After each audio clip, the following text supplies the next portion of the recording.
برادران ملت اسلامی، السلام علیکم ورحمۃ اللہ وبرکاتہ۔ الحمد للہ الحنان المنان الذي خلق الإنسان وعلمه البيان، والصلاة والسلام على رسوله سيد الإنس والجان وعلى آله وأصحابه ذوي الخير والإحسان، أما بعد فأعوذ بالله من الشيطان الرجيم، بسم الله الرحمن الرحيم، وقل جاء الحق وزهق الباطل إن الباطل كان زهوقا، صدق الله مولانا العظيم۔ بارگاہ رسالت مآب صلی اللہ علیہ وسلم میں درود پاک کا ہدیہ پیش کریں۔ اللہم صلی علی سیدنا و مولانا محمد معدن الجود والکرم وآلہ واصحابہ الکرام وابنہ الکریم وبارک وسلم صلاة دائمة سرمدا ابدا۔ عزیزان گرامی وقار، میں یہ چاہتا ہوں جہاں پر آ کر ہم رکے تھے وہیں سے ہم پھر آگے بڑھتے ہیں۔ ہم رکے تھے کہاں آ کر؟ کچھ دیر کی خاموشی ہے، اس کے بعد ہم آگے بڑھتے ہیں، اس لیے کہ مجھے کوئی شعر اب یاد کرانے کی ضرورت نہیں اور نہ ہی کسی کے سامنے کچھ بولنے کی ضرورت ہے۔ حالات تو ایسے تھے کہ جو نان مسلم تھے وہ بھی ہمیں جیل میں دیکھ کر یہی کہتے تھے کہ آپ ہی نے کہا یہ فلاں بات۔ ہم نے کہا اللہ تبارک و تعالیٰ نے تم کو بھی یاد کرا دیا۔ میرے عزیزو، ستیزہ کار رہا ہے ازل سے تا امروز، شرار ابو لہبی سے چراغ مصطفی بھی۔ یہ آج کل کے معاملات نہیں، ابتدا سے حق اور باطل کے معرکے ہوتے رہے، لیکن ایک بات میں آپ سب کو بتانا چاہتا ہوں، مظفر کو مقید نہ سمجھ اے سیاد۔ سیدنا مظفر حسین کچھوچھوی رحمت اللہ تعالیٰ علیہ جیل گئے تھے، قید میں تھے، تب انہوں نے یہ شعر کہا تھا کہ مظفر کو مقید نہ سمجھ اے سیاد، میری یہ اسیری بھی سنت آبائی ہے، میرے آبا و اجداد کی سنت ہے جس پر میں عمل کر کے آ رہا ہوں، میرے بزرگوں کی یہ سنت تھی۔ بہرحال جن کو جس راستے سے مجھے گزارنا تھا، لوگوں کے دلوں میں یہ ٹھنڈک تھی شاید کہ زبان بند کر کے چند دنوں کے لیے قید کر دیا جائے، مگر میرا عقیدہ یہ تھا کہ اللہ تبارک و تعالی جب تک چاہے کہ کوئی اس کے لیے پابندی نہیں لگا سکتا۔ وَإِن يَمْسَسْكَ اللَّهُ بِضُرٍّ فَلَا كَاشِفَ لَهُ إِلَّا هُوَ، رب تعالیٰ فرماتا ہے اگر اللہ تعالیٰ تمہیں کوئی مصیبت دے تو اس کے علاوہ کوئی ٹال نہیں سکتا۔ وَإِن يَمْسَسْكَ اللَّهُ بِخَيْرٍ فَلَا رَادَّ لِفَضْلِهِ، اور اللہ کسی کو بھلائی دے دے تو پھر اس کو روک بھی کوئی نہیں سکتا۔ مولا تبارک و تعالیٰ اگر کسی کو کوئی مقام عطا کر دے تو ہزاروں کیڑوں کے پھڑپڑانے سے وہ مقام ختم بھی نہیں ہو سکتا۔ اللہ تبارک و تعالیٰ جس کو بڑھانا چاہے اس کے لیے کوئی راستہ رکاوٹ نہیں بن سکتا۔ اس لیے کہ ہم نے تاریخ میں دیکھا ہے پیبند لگے کپڑے پہننے والے، پیروں میں چپل نہیں تھے، جن کے ناخن تک اکھڑ جاتے تھے، لیکن وہ جب چلتے تھے قیصر و کسریٰ بھی کانپتے تھے، جن کا ہی یہ نعرہ تھا ٹل نہ سکتے تھے جنگ میں اگر اڑ جاتے تھے، پاؤں شیروں کے بھی میدان سے اکھڑ جاتے تھے، حق سے سرکش ہوا کوئی تو بگڑ جاتے تھے، ارے تیغ کیا چیز ہے ہم توپ سے بھی لڑ جاتے تھے۔ یہ وہ صحابہ کرام اور اسلاف کرام، ان کا یہ معمول تھا۔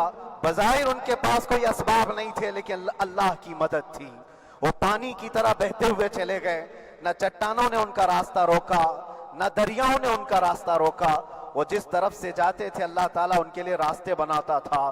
عزیزان گرامی وقار، کون ہے وہ جو دریائے دجلہ میں اپنے گھوڑے دوڑائے تھے؟ کون ہے وہ جو دریا میں اپنی کشتیاں ڈال کر جلا دیا تھا کہ واپس جانے کا کوئی تصور نہ ہو؟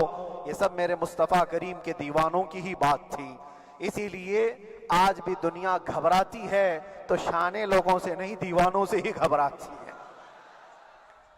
بہت زیادہ چالاک رہنے والوں سے نہیں، دیوانوں سے دنیا گھبراتی ہے، اس لیے کہ دنیا کو پتا ہے، دنیا جانتی ہے کہ دیوانہ کہاں دیکھتا ہے کسی کو پتا نہیں۔ اور یہ اس دیوانے کی بات کر رہا ہوں جس کے لیے اللہ کے حبیب صلی اللہ تعالیٰ علیہ وسلم کی عزت و وقار سب سے اول ہے۔ عزیزان گرامی وقار، آج آپ کے سامنے حاضر آیا، یہ میرے استاد گرامی، مربی، استاذ الاساتذہ، برادر گرامی حضرت العلامہ مفتی زبیر احمد صاحب قبلہ ادام اللہ اقبالہ، جنہوں نے دن رات ایک کر دیے تھے۔ میرے خیال سے 8 مہینے میں جتنے ان کے بال سفید ہوئے اس سے زیادہ نہیں ہوئے ہوں گے، صرف اس لیے نہیں کہ ایک بھائی کے لیے، اس لیے بھی لڑ رہے تھے کہ ایک عالم کے لیے جس سے دین کا بہت سارا حصہ وابستہ ہے۔ ان کی محنتیں رائگاں نہ گئیں۔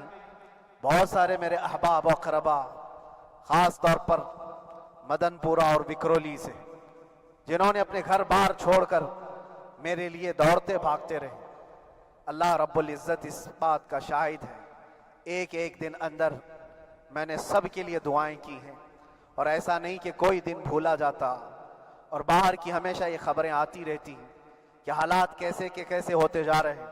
کبھی اگر گھبراہٹ اور بے چینی ہوتی تو میرے عزیزوں صرف ایک ہی بات ہمارے پاس تھی علاج کے لیے، ایک ہی علاج تھا۔ جب بے چینی بڑھ جاتی، اپنوں سے رابطہ نہیں ہو پاتا اور کسی کے خبر نہ پہنچتی، کھانے پینے کی تکلیفیں، رہنے سہنے کی مصیبتیں جب سر پر آتی تو ایک ہی علاج تھا، ان کے نثار کوئی کیسے ہی رنج میں ہو، ان کے نثار کوئی کیسے ہی رنج میں ہو، جب یاد آ گئے ہیں سب غم بھلا دیے ہیں، جب یاد آ گئے ہیں سب غم بھلا دیے ہیں۔ اس رسول محترم صلی اللہ تعالیٰ علیہ وسلم کا احسان عظیم ہے۔ بار بار مجھے یہ احساس ہوتا رہا، پوری دنیا اگر چھوڑ دے مگر یقین تھا آمنہ کا لال کبھی نہیں چھوڑے گا، اور چھوڑا بھی نہیں، اور چھوڑا بھی نہیں۔ ہر رات جو ہمارا معمول تھا، ہم نے جو دیکھا، ہماری پچھلی زندگی میں ہم نے اتنے عجائبات نہیں دیکھے ہوں گے جو 8 مہینے کے اندر ہم نے دیکھے۔ نبی پاک صلی اللہ تعالیٰ علیہ وسلم کے انعامات و اکرامات، رب تبارک و تعالیٰ کی مدد سے دل مضبوط ہوتا ہے۔ عزیزان گرامی، ہم نے تو وہاں ایسے لوگوں کو دیکھا جو ڈپریشن کا شکار ہو کر کافر بھی ہو گئے، اور حالات سے گھبرا کر کے وہ انکار کر بیٹھے، کوئی خدا نہیں ہے، کوئی مدد نہیں آتی ہے۔ ایسے حالات وہاں دیکھے، لیکن ان حالات میں بھی اللہ تبارک و تعالیٰ کی مدد ساتھ رہی۔ رسول پاک صلی اللہ تعالیٰ علیہ وسلم کا انعام و اکرام یہ تھا کہ جس طرح سے گئے تھے اسی طرح سے واپس بھی آئے، جس طرح سے گئے تھے ویسی واپس آئے، اور نہ میرے مصطفیٰ نے باہر میری عزت میں کمی کی، نہ اندر عزت میں کمی کی، کہیں پر بھی نہیں۔ الحمدللہ، جس شان کے ساتھ رسول پاک صلی اللہ تعالیٰ علیہ وسلم اپنے چاہنے والوں کو رکھتے ہیں، وہ میں نے دنیا میں دیکھا، اور پھر یہ عرض کیا آقا، آج آپ کی عزت پر بات کرنے والے کو چاہے وہ 1000 کال کوٹری کے اندر ہو، آپ عزت کے ساتھ بٹھاتے ہیں تو پھر قیامت کے دن اس کی عزت کا کیا حال ہوگا؟ عرش حق ہے مسند رفعت رسول اللہ کی، دیکھنی ہے حشر میں عزت رسول اللہ کی۔ میرے عزیزو، ایک بات کو طے کر کے چلو، انہیں جانا، انہیں مانا، نہ رکھا غیر سے کام، للہ الحمد میں دنیا سے مسلمان گیا۔ اس ایک بات میں جو عزت ہے، دنیا کے کسی مقام و منصب اور مرتبے میں عزت نہیں ہے۔ اور حالات دنیا انشاءاللہ میں سناتا رہوں گا۔ اللہ تبارک و تعالیٰ جب تک یہ زبان رکھا ہے، حق بولتے رہیں گے اور سناتے رہیں گے، اور بھی حالات آپ کو انشاءاللہ العزیز آگے سناتے رہیں گے۔ لیکن آج خصوصیت کے ساتھ میں جمعہ کے لیے اسی لیے حاضر آیا کہ یہاں کے لوگ پل پل یاد کرتے رہے۔ حضرت مجھے ہر بار خبر دیتے کہ جب نماز سے فارغ ہو کر کے میں نکلوں تو مجھے لوگ پکڑ لیتے، کیا ہوا، اب کیا خبر ہے؟ تو جس قدر آپ کی بے چینی تھی، بے قراری تھی، میرے عزیزو، مجھے بھی ملنے کی بے چینی اور بے قراری تھی، لیکن یہ ایک سٹیج تھا جس سے گزارا گیا ہے، ایک مقام تھا جس سے گزارا گیا۔ میں تو ایک نکما آدمی، میں تو ایک کم پڑا ہوا ہوں، لیکن آپ کو بزرگان دین کی اگر تاریخ پتہ ہو، امام اعظم ابو حنیفہ رضی اللہ تعالیٰ عنہ، جن کو ناحق جیل میں رکھا گیا تھا، امام موسیٰ کاظم رضی اللہ تعالیٰ 7 سال تک قید میں رہے۔ یہ کون امام موسیٰ کاظم؟ جن کے دربار میں جانے کے لیے غوث اعظم عبد القادر جیلانی رضی اللہ تعالیٰ 4 کلومیٹر دور اپنی چپل اتار دیا کرتے تھے۔ امام موسیٰ کاظم کا وہ دربار ہے جن کو باب الحوائج کہا جاتا ہے۔ اس امام کو 7 سال تک بغیر کسی قصور کے قید میں رکھا گیا، اور حد تو یہ ہے کہ اسی قید خانے میں زہر دے کر کے آپ کو مارا گیا ہے۔ آپ کا جنازہ جیل سے نکلا تھا۔ امام احمد بن حنبل جن کو 5 لاکھ حدیثیں یاد ہیں نبی پاک صلی اللہ تعالیٰ علیہ وسلم کی، بغداد کے سرے بازار آپ کو ننگی پیٹھ پر کوڑے مارے گئے۔ آپ کو اندازہ ہے بزرگان دین کی ایک لمبی فہرست ہے۔ جب میں وہاں گیا تھا تو ایک بزرگ کی بڑی یاد آئی، وہ تھے حضرت مجدد الفسانی رضی اللہ تعالیٰ۔ اکبر جیسے ڈکٹیٹر کے سامنے، اس زمانے کے سب سے بڑے ڈکٹیٹر بادشاہ کے سامنے آپ نے حق بات کا اعلان کیا تھا۔ مجدد الفسانی رحمت اللہ تعالیٰ علیہ نے فرمایا تھا کہ اسلام نام سے جو دین ہوگا وہ محمد عربی کا لایا ہوا ہی دین ہوگا، کسی اور بادشاہ کا بنایا ہوا نہیں ہوگا۔ اس بات پر آپ کو قید میں ڈالا گیا تھا، 8 سال تک قید میں رکھا گیا۔ 8 سال میں بادشاہ مر بھی گیا، بیٹا بادشاہ بنا، لیکن کسی نے آ کر جہانگیر کے سامنے یہ بات رکھی کہ آپ کے باپ نے جس مولانا کو قید میں ڈالا تھا گوالیار کی جیل میں، 8 سال میں جیل کا نقشہ بدلا ہوا ہے۔ تو بادشاہ نے پوچھا ہوا کیا ہے؟ کہا کہ اس مولانا نے 8 سال میں تقریباً 700 قیدیوں کو عالم بنا دیا ہے۔ درس حدیث، درس تفسیر، قرآن کا علم، نمازیں جماعتوں سے وہاں اس طرح ادا ہوتی ہیں جیسے لگتا ہے گنبد خضرا کی چھاؤں میں ہے۔ رب تبارک و تعالیٰ کا یہ احسان عظیم تھا۔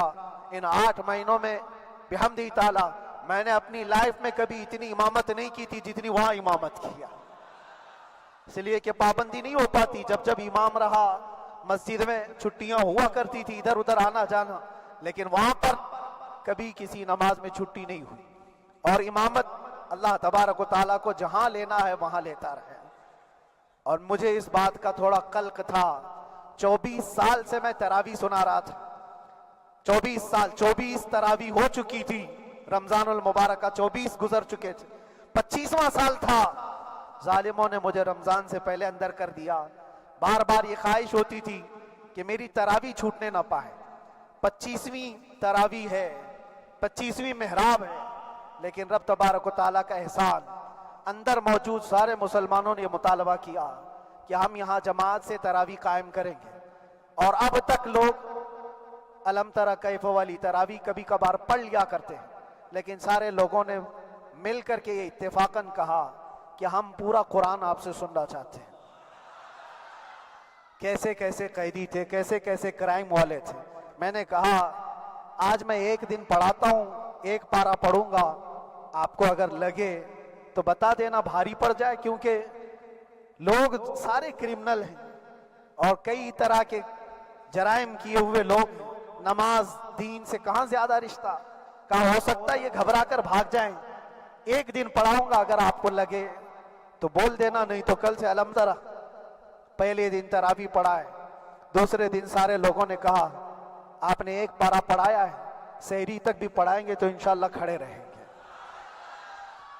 یہ جو استقامت، یہ ساری چیزیں دلوں کا جمع ہونا اور ہماری طرف دلوں کو پھیر دینا بغیر اللہ کی مدد کے نہیں ہوتا، رسول پاک صلی اللہ تعالیٰ علیہ وسلم کے کرم و احسان کے بغیر نہیں ہوتا۔ وہ تراویح بھی پڑھتے رہے، تفسیر قرآن بھی سنتے رہے اور قرآن کی تعلیم بھی لیتے رہے۔ پھر مجھے اندازہ یہ ہوا کہ رب تبارک و تعالیٰ کی منشا یہ تھی کہ ہماری تراویح کی محراب کی سلور جبلی جیل کے اندر ہو جائے۔ مجھے اس بات کا کوئی قلق نہیں رہا کہ میری کوئی چیز چھوٹ گئی ہے۔ ہاں، عید، بقرعید، محرم، یہ تمام چیزیں لوگوں کی یاد تو رہتی، رشتہ دار، احباب، اقربا کی یاد، لیکن اللہ کی مرضی، میرا رب تبارک و تعالیٰ جو پسند کرے اس میں ہم راضی ہیں۔ اگر مولا یہ چاہتا ہے کہ میں تنہا پڑھوں تو اس کی رضا میں ہم راضی ہیں، اگر وہ چاہتا ہے کہ مجمع ہزاروں میں ہم نماز ادا کریں تو اس کی مرضی پر ہم قائم ہیں۔ عزیزان گرامی وقار، صبر و سکون کے ساتھ جو حالات گزرے اس میں سب سے بڑا کردار آپ سب کی دعاؤں کا ہے، سب کی دعاؤں کا۔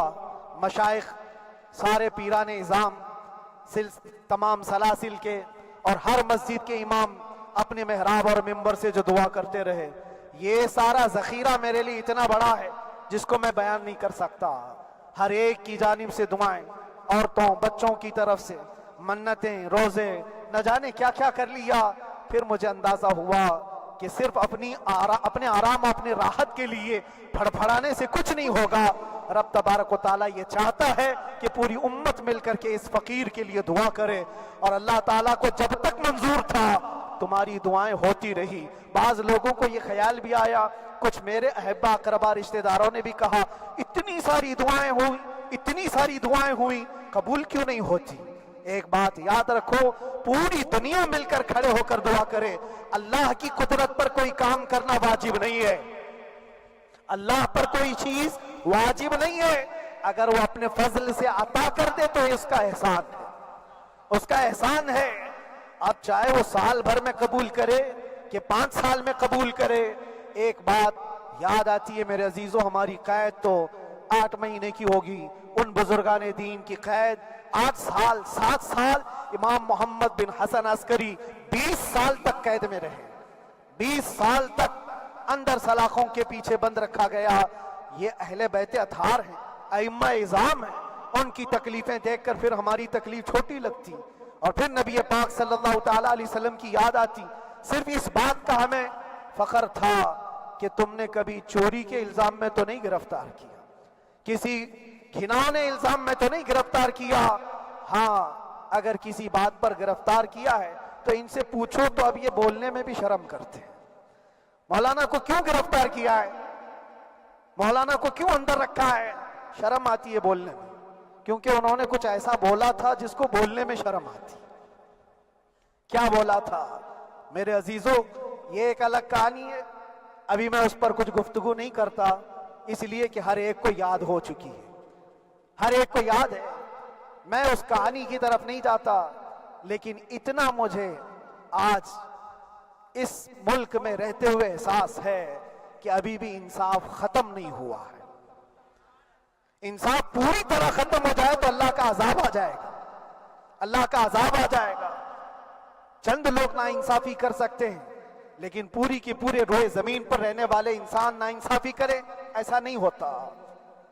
ہمارے حق میں سپریم کی طرف سے جو انصاف آیا ہے، ہمارے دل میں اس قدر جگہ ہے آج، اور اس قدر احساس ہے کہ ہمیں یہ اندازہ آج بھی ہوتا ہے کہ چاہے کچھ بھی ہو جائے لیکن انصاف پوری طرح سے مر نہیں سکتا، انصاف پوری طرح سے مر نہیں سکتا۔ یہ ہمارا ملک عزیز ہندوستان کسی خاص آدمی کے ٹھیکیداری میں نہیں ہے، سبھی کا خون شامل ہے یہاں کی مٹی میں، کسی کے باپ کا ہندوستان تھوڑی ہے، ہمارا بھی ہے، آپ کا بھی ہے، سب کا بھی ہے۔ اور میرے عزیزو پتہ نہیں، یہ بھی شاید راحت اندوری صاحب کا شعر ہے، اور اس سے پہلے بھی کچھ بولا تھا وہ بھی ان کا ہی تھا، تو ڈینجر ہی ہوا کرتا ہے۔ اللہ تبارک و تعالیٰ آپ سب پر فضل فرمائے، کرم فرمائے۔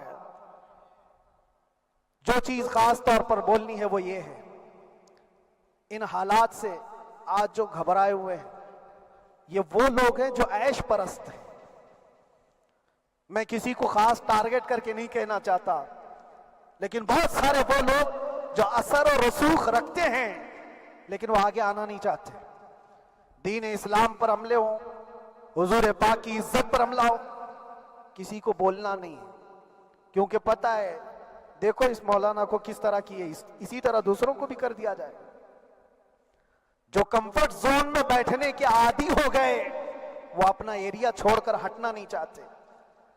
اگر میں کچھ کہوں گا حضور پاک صلی اللہ تعالیٰ علیہ وسلم کی ناموس کے لیے تو میرا عیش خطرے میں آ جائے گا۔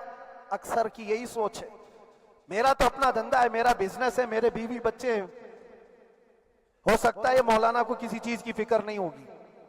آپ کو میں بتاؤں، آپ کو اندازہ نہیں ہمارے دل میں ہمارے بچوں کی کتنی محبت ہے۔ میرے بھی چھوٹے سے بچے ہیں، جب وہ جیل کی سلاخوں کے سامنے آ کر آنسو بہاتے تھے تو دل پر چھریاں چلتی تھی. وہ بچے جو ہمیشہ ہمارے سینے پر سوتے رہے, آج میں ان کو چھو بھی نہیں سکتا. جب وہ سلاخوں کے پیچھے کھڑے ہو کر دور سے رو کر کے چلے جاتے 15 منٹ, تو کیا ہمارے دل میں بچوں کی محبت نہیں؟ کیا ہمارے گھر بار نہیں, ہماری بہنیں, ہمارے بھائی, ہماری ماں نہیں؟ کتنے تو دن ایسے ہوئے کہ میری ماں کو دورے پڑتے رہے یاد کے لیے. تو کیا وہ ہمارے اوپر کیفیت نہیں آتی کہ ہم خامخواہ یہ مصیبت کیوں مول لیے؟ میری بیٹی تو جھگڑا کرتی اس بات کو کہ کیوں آپ اکیلے ہو, بہت سارے لوگ ہیں, سب کا خیال کرتے ہوئے. لیکن میرے عزیزو, یہ ان کی اپنی محبت ہے. سارا ایک پریوار اور اس سے زیادہ میرے شاگردوں کی ایک دنیا ہے. کتنے ایسے ہیں, میں جانتا ہوں کہ 8 مہینے تک نرم غذا نہیں کھائی میرے ان بچوں نے. میں جانتا ہوں ان کا صرف یہ خیال تھا کہ اندر پتہ نہیں جیل میں آپ کیا کھا رہے ہوں گے, ہم یہاں نرم غذا نہیں کھائیں گے, گوشت مچھلی نہیں کھائی. حالانکہ یہ کوئی چیز تمہارے اوپر واجب نہیں تھی. یہ حالات میں اس لیے بتا رہا ہوں میرے عزیز, کسی کے وہم و گمان میں اگر یہ ہے تو نکال دے کہ میرے آس پاس کچھ نہیں ہے, میں کسی کو چاہتا نہیں, یا میرے ساتھ محبتیں نہیں ہیں. کثرت سے محبت کرنے والے لوگ ہیں میرے پاس. میرے ان بھائیوں کی اور میرے بہنوں کی, میرے گھر والوں کی محبت تو ایسی ہے کہ ان کے گھروں کے بچوں کے معاملات بھی بغیر مجھ سے پوچھے نہیں ہوتے.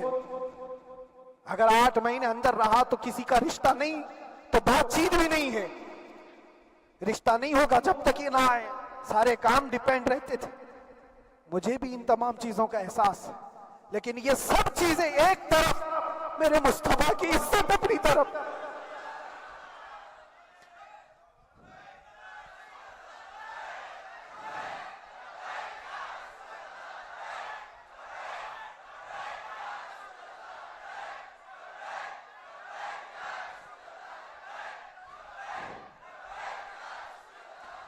میرے عزیزوں, ہر ایک کے آنسوں کے قطرے میں نے دیکھے, بھائیوں کے, بہنوں کے. میرے پاس ملنے کے لیے میرے جو شاگرد آتے ان کے, یہ اکثر جب جیل کی دیوار پر آ کر کھڑے ہوتے, ان کی آنکھیں لال, یہ آنسو بہاتے 15 منٹ ملاقات کر کے چلے جاتے. آپ کو کیا اندازہ ہے اندر کے حالات ایک دن 1 سال کے برابر لگنے لگتا ہے. گھٹتے رہتے, لیکن ایک بات کا احساس بار بار ہوتا کہ یہ ساری محبتیں ایک طرف ہے, لیکن ہم جس کے لیے کھڑے ہوئے ہیں اس کی محبت میں کوئی سمجھوتا نہیں, اس کی محبت میں کوئی سمجھوتا نہیں. ایمان اسی کا نام ہے, لا یؤمن احدکم حتی اکون احب الیہ من والدہ وولدہ والناس اجمعین. تم میں سے اس وقت تک کوئی پورا مومن نہیں ہو سکتا جب تک کہ اپنی اولاد, اپنے مال دولت, اپنے ماں باپ, سب سے زیادہ اپنے رسول سے محبت نہ کرے. دعا یہی کرتے رہو جب حضور پاک کا معاملہ آئے تو ساری دنیا ایک طرف ہو جائے. میں نے ایک واقعہ پڑھا تھا اندر ہی, حضرت خالد بن ولید رضی اللہ تعالیٰ ایک قلعے پر اچانک حملہ آور ہوئے تھے. وہ قلعے میں موجود جو دشمنان اسلام تھے ان کی پارٹی چل رہی تھی. بڑے بڑے قالین, صوفے بچھے ہوئے, تشتوں میں قیمتی کھانے رکھے ہوئے تھے. خالد بن ولید کے ساتھ جو لشکر ہے, یہ تو وہ غریب صحابہ تھے جو پیوند لگے کپڑے پہنتے, ایک کھجور پر پورا دن گزارتے. جب یہ اس قلعے پر حملہ آور ہوئے تو دشمنان اسلام جو تھے وہ مقابلہ کرنے کی ہمت نہ جٹا سکے, بھاگ گئے. سارا مال سب چھوڑ کر بھاگ گئے, بغیر کسی جنگ کے, بغیر کسی قتل قتال کے پورا قلعہ فتح کیا خالد بن ولید نے. اب سنو, جو صحابہ تھے وہ مال غنیمت جمع کر رہے تھے, کیونکہ یہ عرب کے لوگ ایسے مہنگے قالین نہیں دیکھے تھے, ایسے مہنگے صوفے, اتنی قیمتی غذائیں انہوں نے دیکھی نہیں تھی. سب جمع کرنے لگے, سب جمع کرنے لگے. خالد بن ولید نے کہا, خبردار ہاتھ مت لگانا, سب ہٹ جاؤ. سب ہٹ گئے. چند صحابہ کو بلایا, یہ سب جمع کرو, اس کو آگ لگا دو. پورا مال غنیمت جو تھا آگ لگا دیا. تو جو صحابہ تھے وہ کہنے لگے کیا یہ اچھا ہوتا یہ سب میں آپ تقسیم کر دیتے؟ یہ بہت قیمتی چیزیں ہیں، عرب میں ہم لے جاتے تو یہ بہت مہنگی چیزیں ہیں۔ خالد بن ولید نے کیا کہا جانتے ہو؟ کہا اگر تم کو بھی ان تمام چیزوں کی عادت لگ جائے تو تم بھی ویسے ہی بھاگو گے جیسے یہ بھاگے۔ یہ آج جو ہمارا مقابلہ کرنے کی طاقت نہ لا سکے اور بھاگ گئے، اس کی وجہ یہ ہے کہ وہ عیش پرست ہے، عیاشی ان کے اندر تھی جس کی وجہ سے وہ کھڑے نہ ہو سکے، اور جب یہ عیاشی آئے گی تم کھڑے نہیں ہو سکو گے، کھڑے نہیں ہو سکو گے۔ آج میں یہی بات دہرانا چاہتا ہوں، جو بہت بڑے چہرے لے کر بیٹھے ہوئے ہوں، وہ سیاسی اثر اور رسوخ رکھنے والے بھی کمفرٹ زون میں رہنا چاہتے ہیں۔ میں چند لوگوں کو چھوڑ کر کہہ رہا ہوں، اکثر کا حال یہ وہ سوچتے ہیں کہ ہمارے اس دائرے سے نکلیں گے تو ہمارا عیش خطرے میں آ جائے گا، گھر بار خطرے میں آ جائے گا۔ یہ دنیا کی محبت انسان کو بزدل بناتی ہے، بزدل بناتی ہے۔ اس لیے میرے عزیزو، آپ جب کبھی یہ بات آئے، ایک طرف میرا پورا خاندان، ایک طرف میرے عیش کی زندگی اور ایک طرف رسول پاک کی عزت کا معاملہ، تو آپ مجھے بتاؤ آپ کس بات کا فیصلہ لیں گے؟ اسی بات کا فیصلہ لینا ہوگا نبی پاک صلی اللہ تعالیٰ علیہ وسلم کی عزت کی خاطر تمہیں اس بات کا فیصلہ لینا ہوگا۔ اپنا سب کچھ گنبد خضرا کل بھی تھا آپ، میرے نبی سے میرا رشتہ کل بھی تھا آپ، اور بتلا دو گستاخ نبی کو غیرت سنی زندہ ہے، ان پہ مر مٹنے کا جذبہ کل بھی تھا آپ۔ بس یہ جذبہ باقی رہے۔ ہم کسی کو لڑنے کے لیے، مرنے کے لیے، مارنے کے لیے میدانوں میں اتارنے کی بات نہیں کرتے۔ میں اکثر اپنی تقریروں میں کہا کرتا ہوں، یا آپ سے پہلے بھی کیا، اگرچہ میری تقریروں کو ڈائیورٹ کیا جاتا ہے، آج بھی بہت لوگ ہوں گے، بلکہ آج مدن پورہ کا یہ پہلا جمعہ ہے، مجھے اندازہ ہے پورا ہندوستان نہیں باہر بھی سب کی نظریں اس پار ہیں کہ آنے کے بعد یہ کیا بولتا ہے، آنے کے بعد یہ کیا بولتا ہے۔ سب اسی انتظار میں ہیں۔ میں سب کو ایک ہی میسج دوں گا، آنے کے بعد وہی بولے گا جو پہلے بولتا تھا۔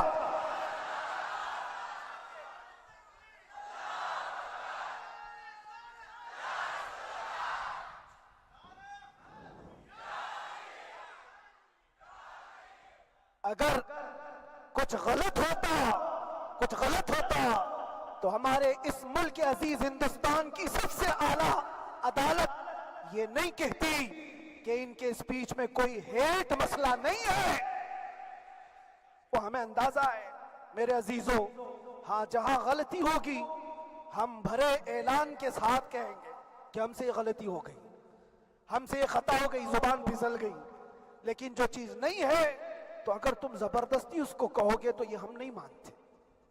ہاں بس اتنی دعا میرے حق میں کریں کہ جتنی بھی زندگی باقی ہے، جتنی زندگی باقی ہے، اللہ تبارک و تعالی حضور پاک کی محبت اور ان کی عظمت کی حفاظت کے لیے جیتے مرنے کی توفیق عطا فرمائے۔ ہمارا کام صرف اتنا رہ گیا، جو میسج دینا تھا وہ ہم نے دے دیا۔ اب جو حالات آ رہے ہیں میرے عزیزوں، آپ سب کے لیے بھی میں یہ گزارش کروں گا، دین کی طرف آ جاؤ، سچائی کی طرف آ جاؤ، ورنہ گاجر مولی کی طرح کٹ جاؤ گے، ختم ہو جاؤ گے۔ دین کی طرف آؤ، سچائی کی طرف آؤ، اور اسلام نے کہیں پر بھی تمہیں کسی طرح کے آتنک اور دہشت کی تعلیم نہیں دی ہے۔ کہیں پر کسی ٹیررسٹ کی کوئی بھی تعلقات کی کہیں مجھے کوئی بات بتا دو۔ اگر کوئی مسلمان اس طرح کی حرکتیں کر جاتا ہے جس کو یہ لوگ بدنام کرتے ہیں تو ہم سمجھتے ہیں اس کا اسلام سے تعلق نہیں ہوگا۔ اسلام سے تعلق ہوتا تو اس کے اندر صدیق اکبر اور فاروق اعظم کی ادائیں ہوتی۔ آج آپ کو وہ معاشرہ زندہ کرنے کی ضرورت ہے۔ میں نوجوانوں سے کہوں گا، بہت دن گزار لیے ٹک ٹاک پر مجرے اور تمہارے اس انٹرنیٹ کی دنیا پر جس طرح تم نے آوارگی کر لی ہے، اب وقت کم بچا ہے۔